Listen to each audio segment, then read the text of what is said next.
and then when it goes through the air, it just can't escape. Whereas if you put it inside, because it's so stretched, it just splits and the air is go. So that's quite a nice thing to do.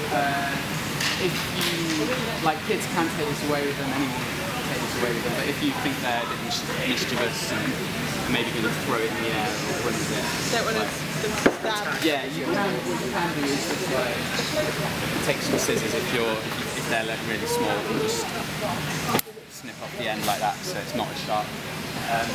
But generally they're fine to take these away with them. We've had no it's on the risk assessment, it's fine. So yeah, just warn them not to run with it or to throw it and make them aware it's a sharp point. Do you want to have another go? Sorry, I feel... Yeah, I noticed yesterday that one of the good ways of doing it is carry a pocket full of balloons and skewers. Yeah. More balloons than skewers. So if it gets like really busy outside and there's a queue to come in, like I might ask one or two of you to go just on the queue with some blue kebabs if that's okay with you, and just be like, hey guys, it's a bummer you have to wait to get in, but you can try making a blue kebab if you want whilst you wait. Pretty fun little physics trick, and do that. The balloons will go down, but they'll probably go down by the time they get to the end there, so all our balloon kebabs get filled from the floor all the way over there, so I don't care about it. Okay, so that's the balloon kebab.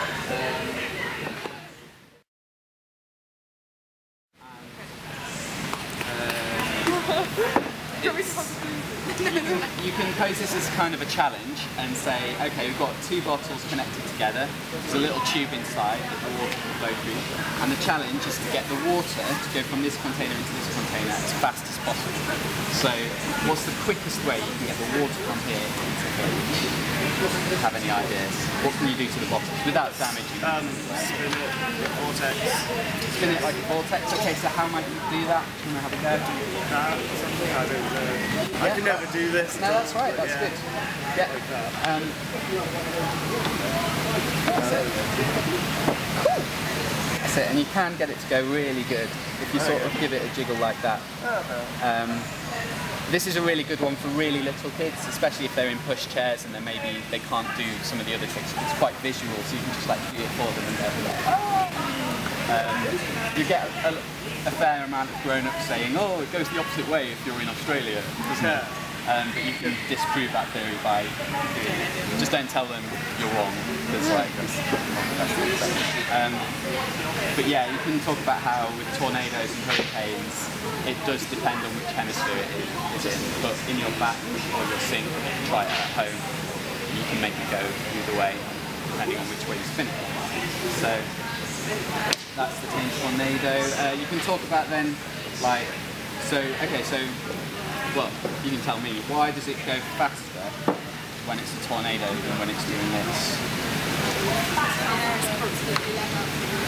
Yeah, so you're creating like a two-way system where there's a column of air and the water and the air can pass through at the same time. This is quite heavy, so if kids want to have a go at this, what's a good idea is to get down on their level and to rest it on the floor, maybe hold it in the middle of their hand and make them move spinning like this. And it just makes it easier for them, or on the table if they're big enough. So that's quite a good one. And most people won't get that it's a vortex straight away. Like they'll think, okay, maybe you could squeeze it, maybe you could shake it. So like encourage them to try different things out. It doesn't matter if it's the wrong thing. And then just observe what's happening and say, well, there is still a way it can go faster. And you can use it by saying that's how water goes down your plug hole. That's it. When you take the plug out of that, what happens? How does the water drain? How could you make that happen here? So you can sort of lead them to the current of the life. I want to have a go. Do you have a bin for... Yes, I do have a bin. We have a bin bag here.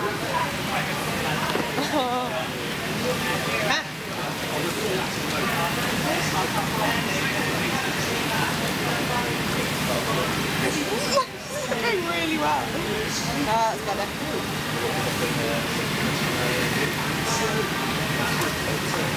Another one here.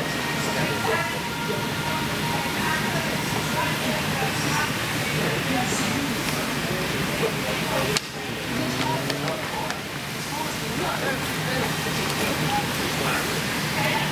it works best if you keep the bottom straight and you can just like, yeah, that's it.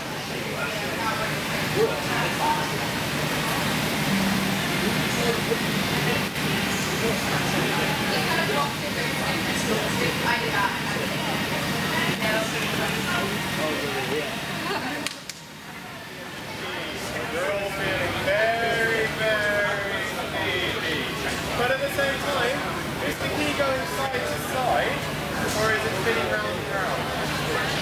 Round and round? Everyone thinks it's going round and round? Right, I'd like to bring your glasses up now. I'm not changing anything. What's it doing now? Right.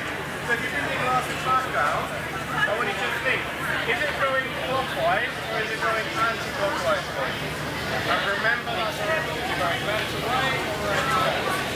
Now, take your glasses off, turn them upside down, put them back on. This time, see which way it's clockwise. You'll look very happy.